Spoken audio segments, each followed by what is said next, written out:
History, and today I'm here with the movies I watched in February and March. Yes, I'm combining the 2 months because I only watched 3 movies in February and 2 in March, and one of those is technically a short, so it shouldn't count. So, yeah. I decided I would just combine these 2 months to just make it easier on everyone.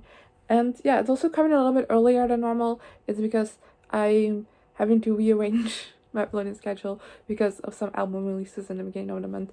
So I hope you don't mind. But yeah, let's begin with the first movie I watched in February, just To All the Boys Always and Forever, which came in 2021 and I give 5 stars to.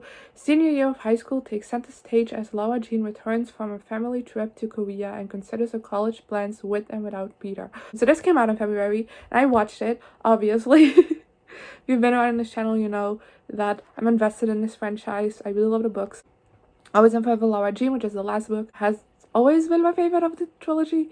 So I was really excited for this movie, and I still think the first one is the best movie, but this was definitely an improvement from the second one, which I wasn't really expecting, as the main problems I had with the second one were like just some like visual things, like choices the director made that I wasn't too happy with. At least had the same director as the second one, but I feel like the aesthetics and like the vibe of it was just way better and way more in line with the first movie, which is weird because it's made by the same director as the second one.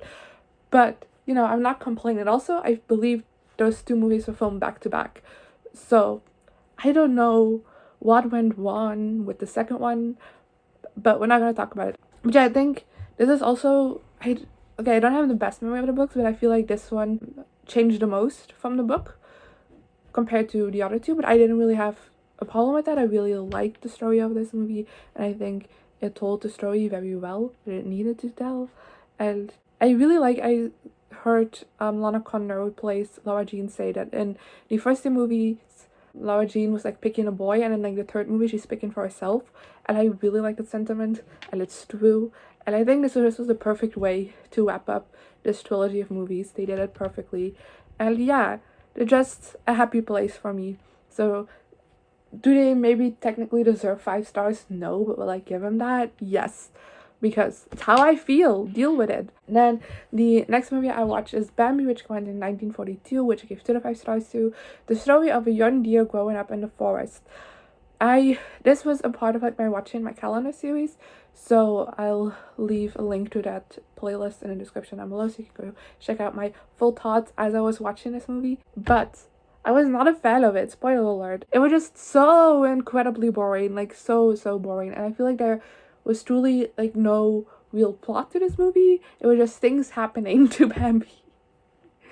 We're like not really doesn't technically have an antagonism, but like there was no real storyline, and it was so frustrating. It was just so incredibly boring. And yeah, I was not invested in this movie at all. Like, I didn't care when the mom died. I know that's like this big sad moment, but like, I wasn't invested enough. Like, I was bored out of my mind to try the entire thing. And yeah, it was not a fun experience. I'm sorry. And then the next movie I watched is 925, which came out in 1980, and I give 5 stars to. 3 female employees of a sexist egotistical, lying, hypocritical bigot find a way to turn the tables on him. So, of course, I love the iconic song 925, but I've never seen the movie until now. And honestly, blasphemy on me, because this movie is brilliant. I love it so much. It's so well done, and also scarily relevant to today's society still. Of course, there's a couple of changes that today would be very different, but there's still so many like themes in this movie that you can just like easily pull through what's happening today.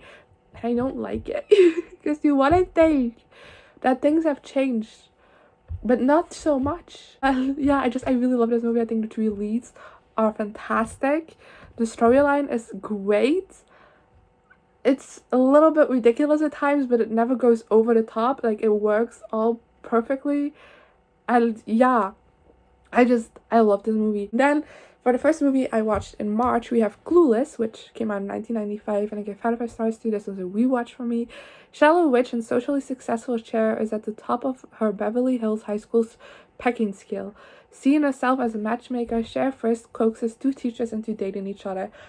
Clueless is one of my favorite movies of all time, and you can't even start discussing this with me, because Clueless is a masterpiece and I love it so much. Like, the only small critique that I have is that they have to be step siblings. That they really have to be step siblings. But for the rest, perfection. Oh, I love it so much. I love Cher as a character like so much. Everything about this movie is iconic. I kept quoting it while watching it. And I will keep quoting it whenever I want, because it's so iconic and everything just works so well. It's funny, it is heartwarming, it has those moments that make you tear up a little. It's Clueless is like an example of a perfect movie, almost, nearly. And I don't want discussion on this because it's true. And I desperately want to read Emma now that I've rewatched this movie, because this is based off of Emma by Jane Austen. Very loose retelling. Like modern day retelling, and I want to read Emma now so badly, but I'm still trying to get out of a reading slump, so it's not the best idea to like pick up a classic that's also pretty thick, but oh well. I want to now. Let's just wrap this up with the last thing I saw in March, and also the last thing for this video, which is Donald Duck's Sea Scouts, which came out in 1939 and I didn't give a rating to. Donald Duck has a large sailboat and his crew consists of his three nephews, but between his own clumsiness and that of his inexperienced but not mean crew, the sailing is anything but smooth, particularly when Donald has a run-in with a shark.